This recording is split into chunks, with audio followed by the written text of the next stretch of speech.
Empuraan movie കണ്ടിട്ടുണ്ടായിരുന്നു. എമ്പുരാൻ കണ്ടായിരുന്നു. എങ്ങനെയുണ്ട് അഭിപ്രായം? എന്റെ പേഴ്സണൽ ഒപ്പീനിയൻ പറയുകയാണെങ്കിൽ നല്ല അതിന്റെ ഒരു ടെക്നിക്കൽ സൈഡും കാര്യങ്ങളും എനിക്ക് നല്ല രീതിയിൽ ഇഷ്ടപ്പെട്ടിട്ടുണ്ട്. രാജുവിന്റെ ആ ഒരു ഡയറക്ഷൻ, മുരളി സാറിന്റെ അതുപോലെ തന്നെ സ്ക്രിപ്റ്റും കാര്യങ്ങളെല്ലാം എനിക്ക് നല്ല രീതിയിൽ ഞാൻ എൻജോയ് ചെയ്ത. ഫസ്റ്റ് ഡേ തന്നെ 2 പ്രാവശ്യമാണ് ഞാൻ പടം കണ്ടിട്ടുള്ളത്. രാവിലെ ഫാൻ ഷോയ്ക്ക് നോക്കി, പക്ഷെ എനിക്ക് നല്ലൊരു തിയേറ്റർ കിട്ടാത്തോണ്ട്. അതെ, ലാലേട്ടൻ ഫാൻ തന്നെയാണ്.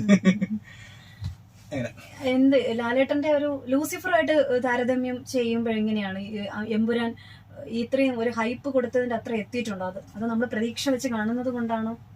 അത് ഞാൻ പറഞ്ഞില്ലേ, അത് ഓരോരുത്തരുടെ കാഴ്ചപ്പാടാ. ഇപ്പൊ എന്റെ കാഴ്ചപ്പാടിൽ എനിക്ക് പടം ഓക്കെയാണ്. പക്ഷെ ഇപ്പൊ എന്റെ ടേസ്റ്റ് ആയിരിക്കത്തില്ല ഇപ്പൊ വീണയുടെ ടേസ്റ്റ് എന്ന് പറയുന്നത്. ഓരോരുത്തർക്ക് ഡിഫറെന്റ് ടേസ്റ്റ് ആണ്. അപ്പൊ അത് അവരുടെ ഓരോരുത്തരുടെയും വ്യക്തി സ്വാതന്ത്ര്യമാണ് പടം ഇഷ്ടപ്പെട്ടെന്നും ഇഷ്ടപ്പെട്ടില്ലെന്ന് പറയേണ്ടത്. അതിനകത്ത് പിന്നെ നമുക്ക് ഇത് പറയാനാണെന്നുണ്ടെങ്കിൽ ഇപ്പൊ ഞാൻ പറഞ്ഞില്ലേ, അതിന്റെ ടെക്നിക്കൽ സൈഡ്, അതിന്റെ സൗണ്ട്സ്, ബാക്ക്ഗ്രൗണ്ട് ബീജം, ദീപക് സാറിന്റെ ഒക്കെ എന്ന് പറഞ്ഞ മ്യൂസിക് എന്ന് പറഞ്ഞാൽ അന്യ മ്യൂസിക്, അതെല്ലാം കംപ്ലീറ്റ്ലി നമുക്ക് അതൊരു തിയേറ്ററിൽ തന്നെ ഇരുന്ന് മസ്റ്റ് വാച്ച് ആയിട്ടുള്ള ഒരു മൂവിയാണ്. നല്ലൊരു ഡിഫറെന്റ് എക്സ്പീരിയൻസ് തന്നെയാണ്. പിന്നെ എമ്പുരാൻ എന്ന് പറഞ്ഞാൽ അതിന്റെ ഒരു കറക്റ്റ് കണ്ടിന്യൂഷൻ എന്ന് പറയാൻ പറ്റത്തില്ല, ചെറിയ ഡിഫറൻസ് വരുന്നുണ്ട്. പിന്നെ ഇതിനകത്ത് പറഞ്ഞിരിക്കുന്ന ബേസിക് പ്ലോട്ട്, എനിക്ക് എന്റെ കാഴ്ചപ്പാടിലും ബേസിക് പ്ലോട്ട് എന്ന് പറഞ്ഞു കഴിഞ്ഞാൽ അതിൽ സെയ്ദ് മസൂദ്, അതായത് രാജുവേട്ടൻ ചെയ്ത ക്യാരക്ടറിന്റെയാണ് ഡിഫൈൻ ചെയ്തിട്ടുള്ളത്. ഇനി ഇതിന്റെ തേർഡ് പാർട്ട് വരുന്നതിലാണ് നമ്മുടെ ലാലേട്ടന്റെ ക്യാരക്ടറിനെ അവർ ഡിഫൈൻ ചെയ്ത് വരുന്നത്.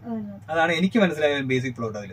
പിന്നെ അത് കേരളത്തിലെ ഇപ്പോഴത്തെ നമ്മുടെ പണ്ടുള്ളതും ഇപ്പോഴും ഉള്ള നമ്മുടെ ഒരു രാഷ്ട്രീയം അതിനകത്ത് കലർന്നിട്ടുണ്ട്.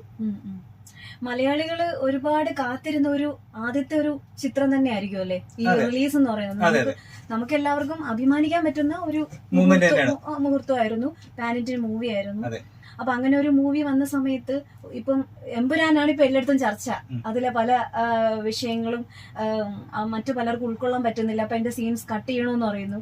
അപ്പം അതിനോട് ശരിക്കും യോജിക്കുന്നുണ്ട് അങ്ങനെ സീൻ കട്ട് ചെയ്യുന്നതിനോട് എനിക്ക് യോജിപ്പില്ല. കാര്യം എന്ന് പറഞ്ഞാൽ അത് ഒരു കലാരൂപത്തെ മൊത്തത്തിൽ അതിൽ ഇല്ലായ്മ ചെയ്ത് തന്നെയാണ് ചെയ്യുന്നത്. കാര്യം ഞാൻ പറയില്ല, ഒരു കലാരൂപം എങ്ങനെയാണോ അത് ആ ഒരാളുടെ ആവിഷ്കാര സ്വാതന്ത്ര്യമാണ്. അപ്പൊ അത് അതേ രീതിയിൽ തന്നെ നമ്മൾ അക്സെപ്റ്റ് ചെയ്യാം. അത് ഓരോരുത്തർക്കും ഇഷ്ടപ്പെടാതിരിക്കും. ഞാൻ പറഞ്ഞില്ല, ഓരോരുത്തർക്കും ഡിഫറെന്റ് ടേസ്റ്റ് ആണ്. അപ്പൊ അത് അതിനനുസരിച്ച് ഇടുക. പ്രേക്ഷകരുടെ ഇഷ്ടങ്ങൾക്ക് അനുസരിച്ചിട്ട് ഒരിക്കലും സിനിമ ചേഞ്ച് ചെയ്യുന്നില്ല. ഞാൻ എന്താണോ പറയാൻ ഉദ്ദേശിക്കുന്നത് അതായിരിക്കില്ലേ എന്റെ പ്രേക്ഷകർ അല്ലെങ്കിൽ നമ്മുടെ വ്യൂവേഴ്സ് കാണേണ്ടത്. അവർ എന്താണോ റൈറ്റർ ഉദ്ദേശിക്കുന്നത് അത് അല്ലെങ്കിൽ ഇപ്പം ഡയറക്ടറും റൈറ്ററും അവരെന്താണോ കഥയിൽ പറയാൻ ഉദ്ദേശിക്കുന്നത് അതായിരിക്കണം പ്രേക്ഷകർ കാണേണ്ടത്. ഇനി അങ്ങനെയാണെന്നുണ്ടെങ്കിൽ എല്ലാം എളുപ്പമായില്ലേ.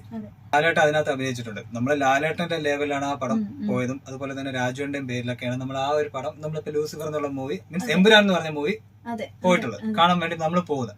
അപ്പൊ നമ്മൾ അവിടെ ചിലത് ഇപ്പം അതിനകത്ത് എനിക്ക് പറയാന്നുണ്ടെങ്കിൽ ലാലേട്ടന്റെ സീൻസ് കുറവാണ്. പക്ഷെ ലാലേട്ടൻ വരുന്ന ഓരോ സീൻസും അത് അതിന്റേതായിട്ടുള്ള പഞ്ച് തന്നെയാണ് കൊണ്ടിട്ടുള്ളത്.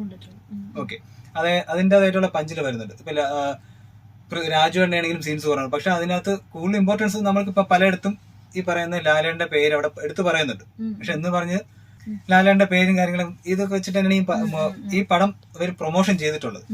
പക്ഷെ എന്ന് പറയുന്ന സീന് പറഞ്ഞ് പടത്തിന്റെ ആ ഒരു കണ്ടന്റ് എന്താണെന്നാണ് നമ്മൾ മെയിൻ ആയിട്ട് നോക്കേണ്ടത്. അവർ എന്താണ് അതിന്റെ കഥാകൃത്ത് പറയാൻ ഉദ്ദേശിക്കുന്നത് അത് അവിടെ കൺവേ ചെയ്തിട്ടുണ്ടോ എന്ന് മാത്രം നോക്കിയാൽ ഏതാണെങ്കിലും.